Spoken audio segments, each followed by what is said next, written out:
এক ইহুদি কিশোর রাসূল সাল্লাল্লাহু আলাইহি ওয়াসাল্লামের খেদমত করত। ইহুদি কিশোর, কোন ধর্মের কিশোর বলেন তো? ইহুদি কিশোর।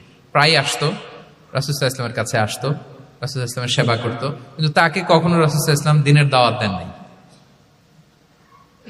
ছেলেটা ইহুদি, কিন্তু তার সামনে কখনো দিনের দাওয়াত তিনি দেন নাই।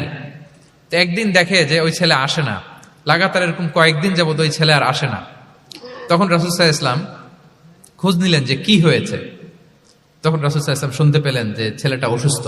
ছেলেটা কি অসুস্থ। আল্লাহর হাবিব সাল্লাল্লাহু আলাইহি ওয়াসাল্লাম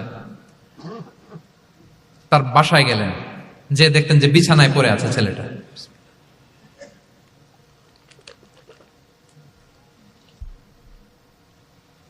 আল্লাহর হাবিব সাল্লাল্লাহু আলাইহি ওয়াসাল্লাম গেলেন, যে দেখলেন যে ইহুদি ছেলেটা বিছানায় পড়ে কাতরাচ্ছে, পাশে ছেলেটার বাবা।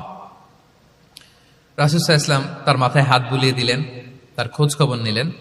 এবার রাসূল সাল্লাল্লাহু আলাইহি ওয়াসাল্লাম বললেন, আসলিম, মানে ইসলাম ধর্ম গ্রহণ করো। ফানাযারা ইলা ওয়াজহি আবি, ইহুদি ছেলেটা তার বাবার চেহারার দিকে তাকালো, দেখে আব্বা কি বলে। বাবা যেহেতু দাঁড়ায় আছে, ফানাযারা ইলা ওয়াজহি আবি, বাবার চেহারার দিকে মুমূর্ষু ছেলেটা বাবার চেহারার দিকে তাকালো। তো বাবা বলল, আতি আবুল কাসিম, মানে আবুল কাসিম যা বলে তাই শোনো। রাসূল সাল্লাল্লাহু আলাইহি ওয়াসাল্লামের বড় ছেলের নাম ছিল কাসিম, ফলে ওনাকে আবুল কাসিম বলে মদিনাতে ডাকা হতো। আমাদেরও তো বড় ছেলে বা বড় মেয়ের নাম ধরে ডাকে না? ধরেন যে আপনার বড় ছেলের নাম আব্দুল্লাহ, তো আপনারা বলে আব্দুল্লাহর বাবা। রাসূল সাল্লাল্লাহু আলাইহি ওয়াসাল্লামকে মদিনায় বলা হতো কাসিমের বাবা।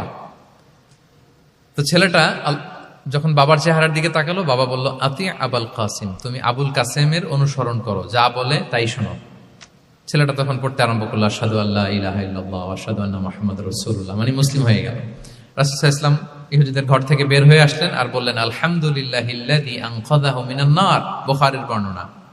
প্রশংসা সে আল্লাহর, যে আল্লাহ এই ছেলেটিকে জাহান্নাম থেকে মুক্তি দিয়ে জান্নাতি বানিয়ে নিল। দেখেন, রাসূল সাল্লাল্লাহু আলাইহি ওয়াসাল্লাম একটা প্রপার টাইমিং এর অপেক্ষা করতেছিলেন। এতদিন রাসূল সাল্লাল্লাহু আলাইহি ওয়াসাল্লামের ঘরে যে ইহুদি কিশোর খেদমত করে, কাজ করে দিয়ে আসে, একদিনও দাওয়াত দেয় না। রাসূল সাল্লাল্লাহু আলাইহি ওয়াসাল্লাম একটা ভালো সময় খুঁজতেছিলেন। শুরুতেই যদি দাওয়াত দেয়, ওই ছেলে আশাই বন্ধ করবে, ভাববে খাইছে, আমার তো ধর্মান্তরিত করতে চায়। ঠিক কিনা বলেন? যে আমার একটা ফেইথ আছে, সে তো আমার ফেইথ কেড়ে নিতে চায়, বা তার বাবাও ভয় পাবে।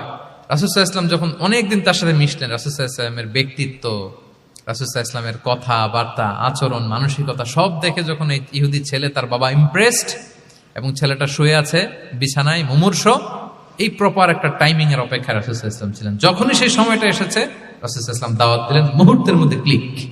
আল্লাহু আকবার। এই প্রপার টাইমিং এর অপেক্ষা আমাদেরকে করতে হবে।